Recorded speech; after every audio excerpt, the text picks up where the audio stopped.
Item 1, I will call this meeting of the Finance and Labor Relations Subcommittee to order. Item 2, disclosure of pecuniary interest and the general nature thereof. Seeing none. Item 3, delegations, none scheduled. Item 4, report of the project manager. 4.1, Waterloo Street Bridge repair. Did you want to make a report, Nathan? Sure. So through the chair, the Waterloo Street Bridge hand railing was structurally damaged in a single vehicle accident in December of 2021. Staff retained our annual bridge inspection consultant, BM Ross, to inspect, design, and deliver a request for a quotation package for the repairs. At the time, the consultant advised that the estimated cost for the repair would be less than $30,000. Once the RFP packages were received, it was realized that the costs were going to exceed the $30,000 threshold, and that the process of notifying council of the quotation call through the consent agenda was not followed.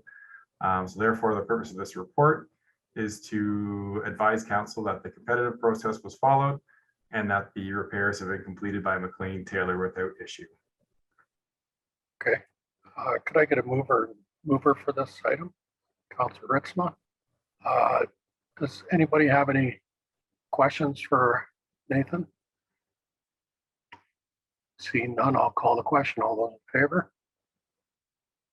That's carried. Thanks, Nathan.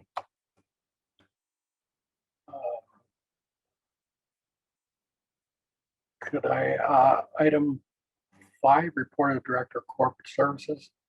Item 5.1. If you want to go ahead, Carmen. Thank you, through the chair.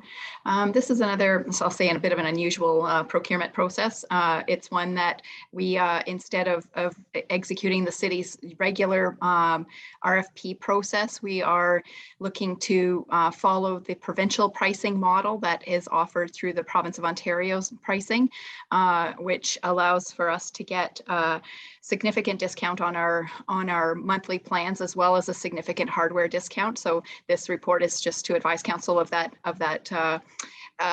It's, I don't want to call it an exception, but just a slight variation from our existing policy.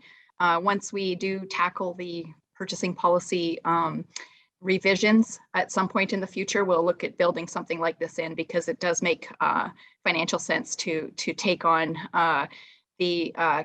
adopt the province's competitive pricing model when it fits. So we're looking at extending the cell phone plan program for 3 years, which includes the ability to purchase the hardware at a significant discount as well. Okay, moved by Councillor Bunting. Any questions? Councillor Bunting. That's taking 2 birds with 1 stone, Graham. Thank you, through the chair. Just out of curiosity more than anything else, how many phones are we talking about here, just so as we know? It varies in terms of when and how we replace them, but there are usually a couple of hundred cell phones at any given time that are out there. Yeah. Thank you. Councillor Clifford. Yeah, I believe I asked this before, but I won't be on council, but I believe there are going to be cell phones for council. Could you just kind of bring us up to date on that? Absolutely. In the 2022 budget preparations, we did include a couple of months of cell phone plans in the council budget to encompass November, December timeframe. It is part of the, I guess, part of the package that new councillors will get is to have access to the device for accessibility purposes, but also for record retention purposes as well. So we are looking at outfitting the new council members with a device. And just a little bit further on that, I think the other question that came up when we were talking about this a little earlier was whether the expectation was that makes a councillor 24/7 accessible. That's not really the intent with this. Obviously, we would follow the same process that we do now in terms of sharing phone numbers, and it's not really done that way. So it's more just to provide that accessibility, and at the discretion of each individual councillor, how they use that will be up to them. Thank you. Councillor Beattie. Question answered. Thank you.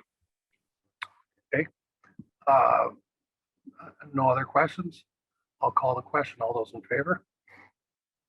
That's carried. Item 5.2, Police Capital Reserve Fund update. Carmen? Thank you, through the chair. So this is a bit of a housekeeping report. We had a couple of small adjustments that we wanted to put forward for council's consideration and relating to the police services. So the first one is a dormant account that we came across in doing our year-end procedures, where funds were set aside in a reserve fund account special to the traffic safety plan that was occurred several years ago. The account's been dormant for more than 5 years. So we just wanted to take those funds and put them into the police capital reserve for better utilization. The other thing that's happened is they're looking at a lease buyout for one of their vehicles that was overlooked during the budget process. They just missed it in their budget process. It's about $17,000, and coincidentally, they have some additional cash that's been in that's sitting in their vault at the moment from cash collected from fines that they've accumulated there. So they'll be depositing that. We'll put it into the capital reserve and then fund the lease buyout from that if that's amenable to council. So it's really not a huge significant financial impact for either of those transactions, but just to bring it to council's awareness. Okay, thank you.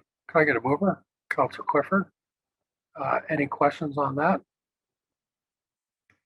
See none, I'll call the question. All those in favor? And that's carried. Item 6 is for information. There's a Stratford's World Advisory Committee minutes attached. Item 7 is next subcommittee meeting, Tuesday, May 17th at 3:30. Councilor Beatty. I just want to make the committee aware that I will not be available for that meeting. Okay. Councilor Ritzman. Just if I may, I had the pleasure of attending the retirement get-together for Marilyn Pickering today on behalf of the mayor and council. Some wonderful presentations through our director and through the CAO's office and myself included, recognizing Marilyn's 38 plus years, most of which was spent in the tax department. So she is officially retiring on April the 29th, but I thought it would be appropriate a spot to have that acknowledged as a start point in the minutes here for finance and labor. So certainly recognizing her incredible contribution to council, to staff, and to residents of Stratford. You know, as I said, when a report came forward from Marilyn, most of the time it wasn't questioned because of her professionalism. And so I certainly wish her well. Thank you very much, Councilor Ritzman. That's a good comment. Anything else? Then I will look for a mover to adjourn. Councilor Bunting. All those in favor? That's carried. Thanks, everybody.